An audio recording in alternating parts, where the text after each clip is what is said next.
Working at Damone Roberts, he's a well-known brow artist. And I said to him when I got there, I said, you don't have enough men in here. I want more men's brows. They got the best brows. Oh. And what I really like is this industry that we're in is so marketed to women, right? That men is kind of left to the fray. Self-care is left to the fray. Yes. Their image is, their wanting to take care, look good is kind of left to situational things for them. And I saw after so many years of working in this industry, how therapeutic this can be, right? So of course I started with the brows. I was there at Damone's, and he said, sure, do what you can to bring the men in. And that's where I really started to bring more men in. And then I knew that I already knew skincare was coming. This was around the beard phase. Oh, but I saw skincare happening for them, and they needed it. But I'll get to that in one second. It really started with my father and the men in my family. They are well-groomed men, always have been. And then it's also my love of the 40s. People don't realize in the barbershops, in the 1940s, early 30s, there was the barber, there was the manicurist, there was the esthetician, there was the dentist. So these things were already in our community as a beauty community. It just kind of fell to the wayside. I believe somewhere during the 50s, after the world war, when it was all about masculinity and taking care of the home, and then the 60s came when everybody would let their hair down. Everybody was like, no more self-care. So it was already there. Yeah. But so those were my sort of foundational interests. But what really steered me into it was my own healing around my own masculinity and having to come to grips with being a person who I wanted to have better relationships with men that weren't just sexual, okay? And gay men who I still am deathly afraid of as friendships because it's competitive. And I can't and I won't. It's the women's world too. Women are very competitive with each other. It's different. So gay men are the same. Oh yeah. And then I just wanted to have and then the straight men that were my friends, there was a sense of me putting them on a pedestal because they I felt like they had something I didn't have, which I did have. And I said, this is not right. This is not skewed. And then after talking with them and being with them and seeing what some of the things that they felt insecure about, I was like, this industry right here that we do in beauty can really be a benefit to men. But the conversation needs to change. So here's the thing. You said that I'm creating this niche, but the niche was already created. Mm-hmm. What I'm hopefully doing is inspiring a different conversation towards men to take this industry seriously so that it can impact their lives in a positive way. And you're doing that. Yeah. I see it. I feel it.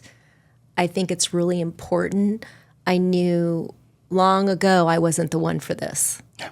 Do you know what I mean? Like as a female in this industry, it was going to take a man to stand up and say representation. It's everything. Women have face-to-face relationships.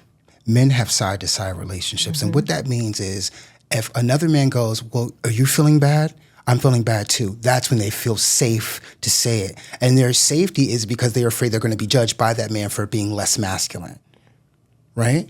And so this is why we have these relationships. So it's something about a man who is in this, Is that important though for a man? I mean, you've got lots of masculine energy. Mm-hmm.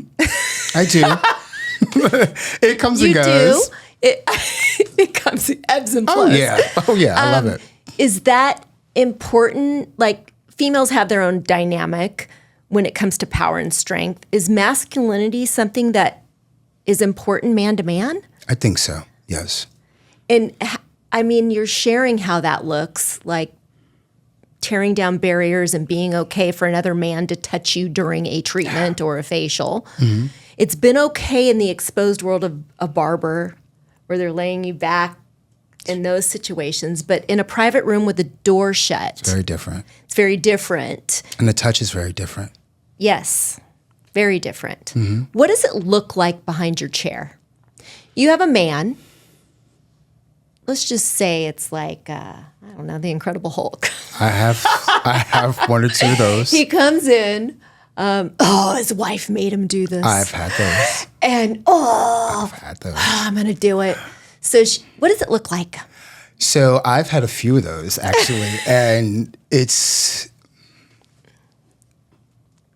Does the wife prepare you?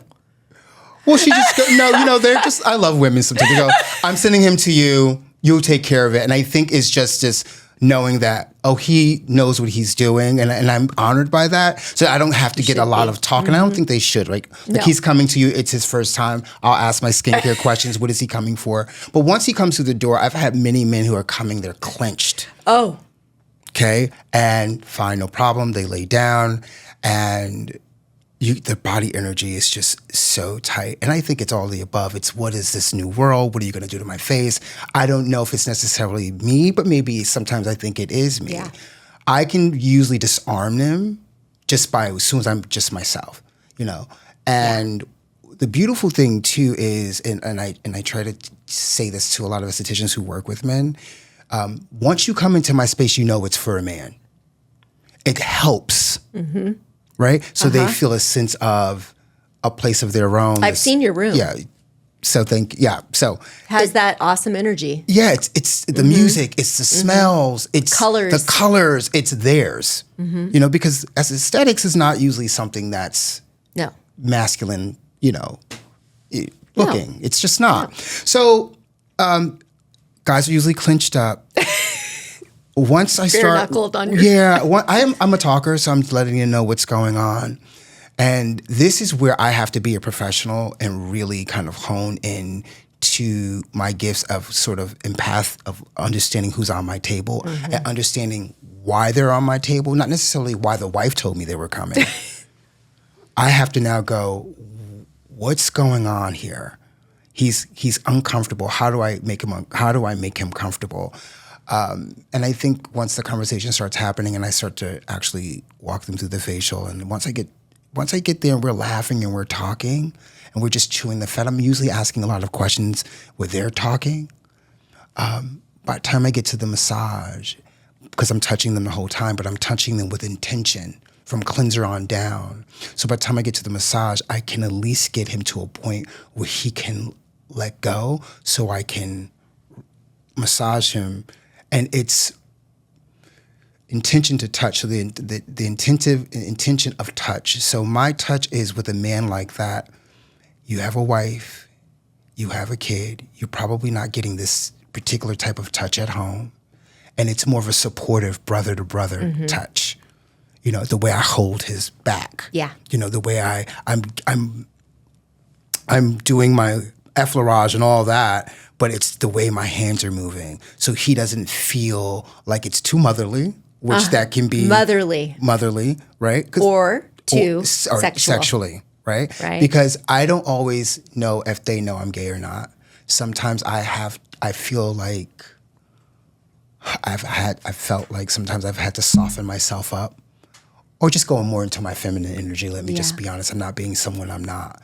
So it's understanding those little moments when they walk through the door, who this man is and what he needs, and also being my authentic self and how do I need to pivot in that moment for him. So I hope that answered. It did. Yeah.